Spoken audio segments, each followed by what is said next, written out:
নমস্কার, আমি সুকৃতি দান। আশা করি আমরা সবাই ভালো আছেন। আপনারা সবাই দেখছেন অ্যাস্ট্রো সলিউশন। আজকে আমি আলোচনা করবো যে মকর রাশি বা লগ্নের ক্ষেত্রে 2025 সাল সার্বিক অর্থে কেমন যাবে এবং কোন ব্যাপারে আপনাদের সাবধানতা অবলম্বন করতে হবে তা নিয়ে একটা দীর্ঘ আলোচনা করে নেব।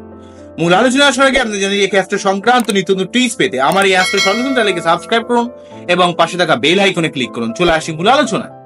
প্রথমেই বলবো, দেখুন, মকর রাশি বা লগ্ন যেহেতু শনির প্রভাবিত, তাই আপনার মধ্যে ধৈর্য শক্তি, অধ্যাবসায়, জীবনে কিছু করার মতো ক্ষমতা এবং অনেক অ্যাডজাস্টেবল মেন্টালিটি কিন্তু আমরা মকরের ক্ষেত্রে খুঁজে পাবো। মকর রাশির মানুষেরা অনেক জীবনে অনেক বাধা বিপত্তি, অনেক প্রতিবন্ধকতা তারা ফেস করে জীবনে এই পথে এগিয়ে যায়। তাদের জীবনে কখনো কোনো কাজ সহজে হয় না। এক তো শনির প্রভাবিত, তারপর দশম ভাব, তাদের জন্য কিন্তু অনেক পরিশ্রম তাদেরকে জীবনে কিন্তু করতে হয় মকরের ক্ষেত্রে। অন্যদিক থেকে মকর রাশি বা লগ্নের মানুষেরা একটু কল্পনাপ্রবণ, একটু রোমান্টিক, একটু নিঃসঙ্গ প্রিয় বা একটু একা থাকতে মাঝে মাঝে ভালোবাসে, আবার নিজের লাইফ পার্টনারকে প্রচন্ড ভালোবাসে। এই ধরনের ব্যাপার কিন্তু আমরা সার্বিক অর্থে মকর রাশি বা লগ্নের ক্ষেত্রে কিন্তু খেয়াল করব। মকর রাশি বা লগ্নের 2025 সালে কথাগুলো বললে প্রথমেই বলবো, পঞ্চম ভাব থেকে বৃহস্পতি কিন্তু ষষ্ঠ ভাবে গোচর করবে 14ই মে 2025-এ। তো এখনো পর্যন্ত পঞ্চম ভাবে কিছুটা পেট সংক্রান্ত প্রবলেম ক্রিয়েট করলেও কিন্তু আপনার বুদ্ধি ইমপ্লিমেন্টেশন, আপনার সন্তান, আপনার প্রেম ভালোবাসা, আপনার ব্যবসা, এই জায়গাগুলো কিন্তু 2025-এর 14ই মে পর্যন্ত কিন্তু হেল্প করবে, এখন থেকে শুরু করে মোটামুটি ভাব। তো এখানে মে মাসে 14 তারিখ পর্যন্ত কিন্তু অবস্থান করবে, তবে 14ই মে এর পর থেকে বৃহস্পতি কিন্তু গোচর করে ষষ্ঠ ভাবে চলে গিয়ে রোগ ঋণ শত্রুতার জায়গাটা থেকে বাঁচানোর চেষ্টা করবে। লোন থাকলে সেটাকে শোধ করবে। আপনার জীবনে কোনো শারীরিক অসুস্থতা থাকলে সেই জায়গাটাকে নির্মূল করবে। শত্রুতার যে সমস্যার জায়গাটা সেটা থেকে অনেকটা বাঁচানোর চেষ্টা করবে। অন্যদিক থেকে যদি বলা যায়, সেটা হচ্ছে এখানে বৃহস্পতি দেব তো চলে গেল ষষ্ঠ ভাবের ব্যাপার। অন্যদিক থেকে বলতে গেলে কেতু কিন্তু আপনাদের, কেতু এবং রাহুর যে গোচরের কথা বলতে গেলে আমাকে বলতে হবে যে সেকেন্ড এবং অষ্টমে চলে যাবে 2025-এর 18ই মে এর পর থেকে। তো 2025-এর 18ই মে এর পর থেকে কিন্তু রাহু কিন্তু থার্ড হাউস থেকে দ্বিতীয় ভাবে এবং কেতু কিন্তু সপ্তম বলছি, এখানে নবম থেকে পিছিয়ে গিয়ে অষ্টম ভাবে চলে গেল। তাই অষ্টম দ্বিতীয় ভাবে রাহু কেতুর প্রভাব আপনার অর্থ কিছুটা লস যেতে পারে, খরচ হতে পারে, এবং সেই সঙ্গে আপনি পূর্বের কোন রকম ভুল কাজ করে থাকলে, কোন রকম ফাঁকি দিয়ে থাকলে, কোন রকম অনৈতিক কাজ করে থাকলে, সেই কাজটার জন্য এখন কিছু সমস্যা আপনাকে বারে বারে একটু অন্য দিকে চালিত করবে।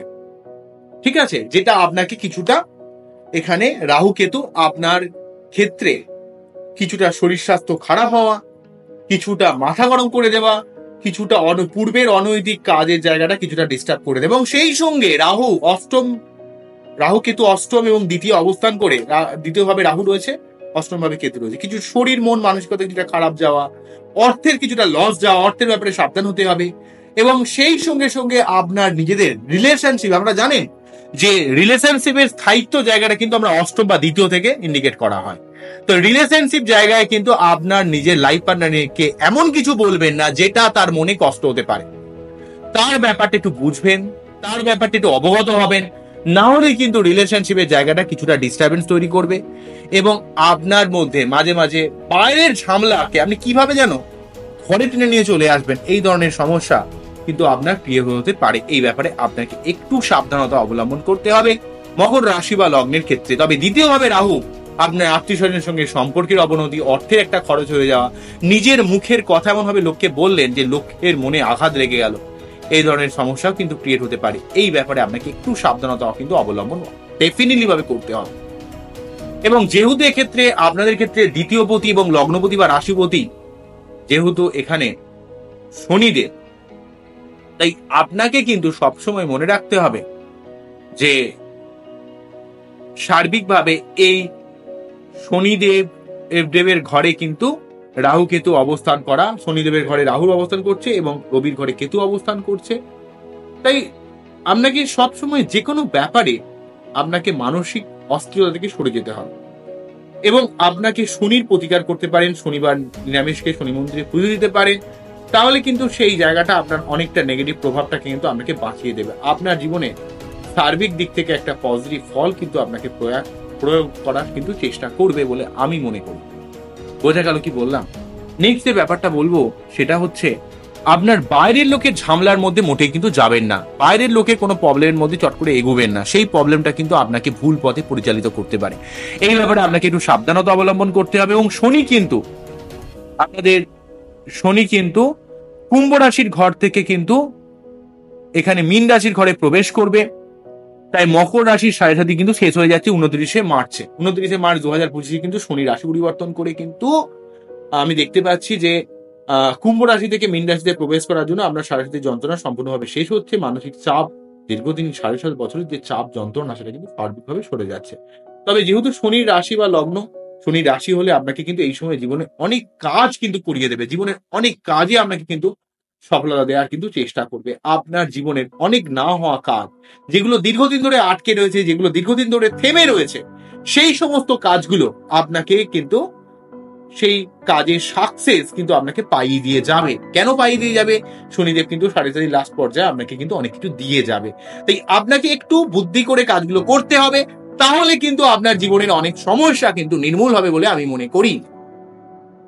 শনিদেব কিন্তু থার্ড হাউসে অবস্থান করে আপনার পরাক্রমতাকে বৃদ্ধি করবে, আপনার সন্তান লাভ, আপনার ব্যবসার জায়গা, আপনার প্রেমের মধ্যে একটু রোমান্টিকতার অভাব তৈরি করতে পারে, কিন্তু আপনার ভাগ্যের উন্নতি করবে। লগ্নপতি বা দ্বিতীয়পতি বা রাশিপতি তারা কিন্তু তৃতীয়ভাবে অবস্থান করে আপনার জীবনে সর্বার্থকভাবে একটা ভাগ্যের উন্নতি করাবে। আপনার জীবনে সঠিক কাজে ব্যয় করবে, বিদেশ যাত্রা, বিদেশ থেকে অর্থ ইনকাম, বা আপনারা এই সময় কিন্তু ছোটখাটো কোনো জায়গায় মানে ট্যুর করতে পারেন। এই ধরনের একটা ব্যাপারও কিন্তু ইন্ডিকেট করছে, যেহেতু দ্বিতীয় এবং অষ্টমে রাহুকেতু অবস্থান করছে। তবে দ্বিতীয় অষ্টমে রাহুকেতু থাকলে আপনাকে যে কোনো রকম অনৈতিক কাজ থেকে বিরত থাকতে হবে। পূর্বের কোনো অনৈতিক কাজ আপনাকে বারে বারে একটা ঝামেলা ক্রিয়েট করতে পারে। যদি কোনো রকম পূর্বে কোনো অনৈতিক কাজ করে থাকেন, বা পূর্বে হয়তো আপনি খুব অলস ছিলেন, সেই জায়গাটা কিন্তু আপনাকে কিছুটা ডিস্টারবেন্স আপনার মধ্যে তৈরি করতে পারে। এই ব্যাপারে একটু সাবধানতা কিন্তু আপনাকে অবলম্বন করতে হবে। বোঝা গেল কি বললাম? এই জায়গাগুলো আপনাকে একটু বুঝতে হবে। এই জায়গাগুলো কিন্তু আপনাকে মাথা ঠান্ডা রেখে যে কোনো কাজ কিন্তু করতে হবে, নাহলে কিন্তু অনেক সমস্যা ক্রিয়েট করতে পারে বলে আমি মনে করি। তো অ্যাকচুয়ালি ভাবে এই মুহূর্তে টোটালি 2025-এর আমি 3টে ডেটের কথা বললাম। প্রথমে বলবো 29শে মার্চ শনির রাশি পরিবর্তন, যেটা আপনার সাড়ে চলে যাবে। 14ই মে কিন্তু বৃহস্পতির রাশি পরিবর্তন, যেটা ষষ্ঠভাবে বৃহস্পতিতে প্রবেশ করে যাবে। সেখানে একটা কথা অ্যাড করতে হবে, ষষ্ঠভাবে বৃহস্পতিতে প্রবেশ করে আপনার ক্ষেত্রে কিন্তু দশমভাবে দৃষ্টি প্রদান করে কর্মের জায়গা উন্নতি করানোর চেষ্টা করবে। আপনার জীবনের ব্যয়কে সংকোচ করাবে, আপনার অনেক জায়গা থেকে অর্থ লাভ করাবে, আপনার কর্মক্ষেত্র থেকে অর্থ লাভ বা যে কোনো রকমের প্রতিযোগিতামূলক কোনো কাজে আপনাকে ডেফিনেট ভাবে একটা সফলতা প্রদান করানোর চেষ্টা কিন্তু আমি করবে। কেননা এখানে কিন্তু বৃহস্পতি ষষ্ঠভাবে অবস্থান করে দশম ভাবকে, আপনাদের দ্বাদশ ভাবকে, দ্বিতীয় ভাবকে প্রভাবিত করার জন্য সার্বিকভাবে কিন্তু এই সমস্ত জায়গা থেকে একটা পজিটিভ ফল দেওয়ার কিন্তু চেষ্টা করছে। তবে মকর রাশি বা লগ্নের ক্ষেত্রে লাইফে প্রচুর প্রবলেম যায়, প্রচন্ড চাপ যায়, অনেক একটা মানসিক অস্থিরতা ক্রিয়েট করে। তাই আপনার উচিত সব সময় আপনাকে একটু মানসিকভাবে শান্ত থাকা, আপনার বার্তাটি সঠিকভাবে অ্যানালাইজ করা, সঠিকভাবে প্রতিকার করা। যদি করতে পারেন, আপনার লাইফে অনেক সমস্যা কিন্তু কেটে যাবে আমি মনে করি। তবে অ্যাকচুয়ালি ভাবে মকর রাশি বা লগ্নে 2025 সাল, যেহেতু 2025 মানে 2+0+2+5 মানে 9, যেহেতু 9 মানে কি মঙ্গলের সংখ্যা, তাই মঙ্গল মানে হচ্ছে আপনার চতুর্থপতি এবং আপনার একাদশপতি। তাই আপনার পরিবার কেন্দ্রিক অনেক ঝামেলা নির্মূল হবে। আপনার সম্পত্তি ক্রয় বিক্রয়, বাহন ক্রয় বিক্রয়ের দিক থেকে বা জীবনে অনেক দিক থেকে আপনি অর্থ লাভ করবেন। আপনার জীবনের সার্বিক দিক থেকে এই সময় অর্থাৎ 2025 সালে একটা প্রাপ্তিযোগের সুযোগ নিয়ে আসবে। যেহেতু মঙ্গলের বছর, তাই আপনার জীবনে একাদশপতির বছর আপনাকে জীবনে সর্বার্থক একটা প্রাপ্তিযোগের সুযোগ নিয়ে আসবে। আপনার অনেক জায়গা থেকে ইনক্রিমেন্ট হবে, অনেক জায়গা থেকে লাভ হবে।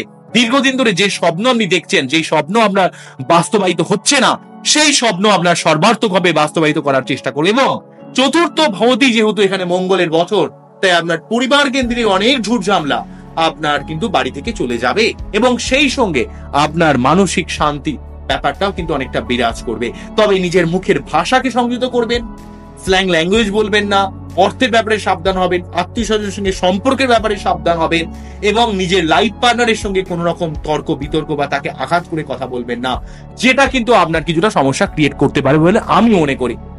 বোঝা গেল কি বললাম? আবারও দেখা হবে নতুন কোনো ভিডিও নিয়ে। আপনারা সবাই অ্যাস্ট্রো সলিউশনের পর্দায় চোখ রাখুন, দেখতে থাকুন। আপনারা সবাই ভালো থাকুন, সবাইকে ভালো রাখুন, এই জানি অনুষ্ঠানে শেষ করছি। নমস্কার, থ্যাংক ইউ।